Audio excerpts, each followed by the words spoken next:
أنوار الحبيب. إعداد هدى طه.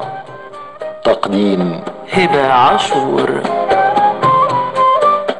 مستمعين الكرام، السلام عليكم ورحمة الله وبركاته. قال تعالى: والذين صبروا ابتغاء وجه ربهم وأقاموا الصلاة وأنفقوا مما رزقناهم سرا وعلانية ويدرؤون بالحسنة السيئة أولئك لهم عقبى الدار. صدق الله العظيم. إن خصال الخير وصنائع المعروف التي حث الإسلام على فعلها متعددة الطرق واسعة الأبواب، فالمجتمع الإسلامي تتهيأ فيه الفرص لأعمال الخير والإحسان، وما أعظم الأجر الذي يناله من يسعى في قضاء حوائج الناس ويفرج كربهم.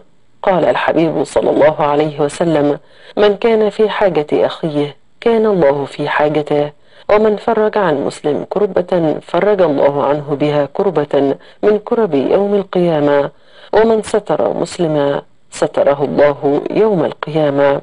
فينال العبد ذلك الثواب في موقف هو أحوج فيه للحسنات، يوم يقف بين يدي رب العالمين يوم العرض والحساب، وهذا يشمل كل عمل قام به نحو المحتاجين ومن ضاقت عليهم أحوالهم، سواء يسر عليه في قضاء دينه أو سدده عنه أو فك ضائقته أو شفع له عند من يعينه أو سهل له مهمته.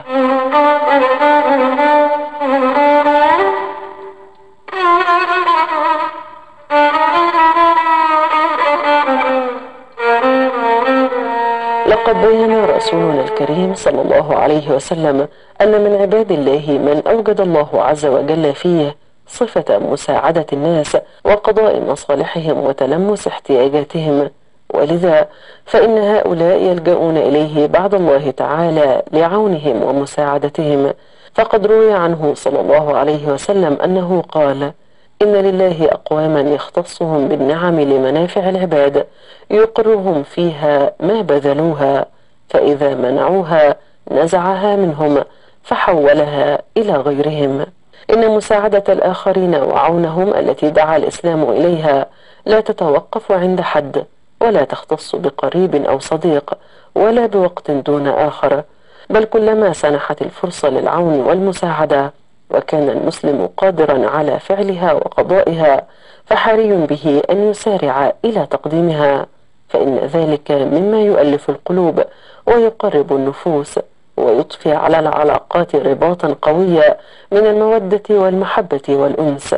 ورد عن الحسن بن علي رضي الله عنهما أنه قال: نافسوا في المكارم وسارعوا في المغارم ولا تحتسبوا بمعروف لم تعجلوه، واعلموا أن حوائج الناس من نعم الله عليكم، وإن أجود الناس من أعطى من لا يرجوه، وإن أعفى الناس من عفى عمن قدر عليه، ومن أحسن أحسن الله إليه، والله يحب المحسنين.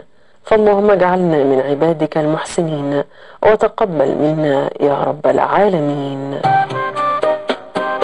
غدا يتجدد اللقاء مع أنوار الحبيب.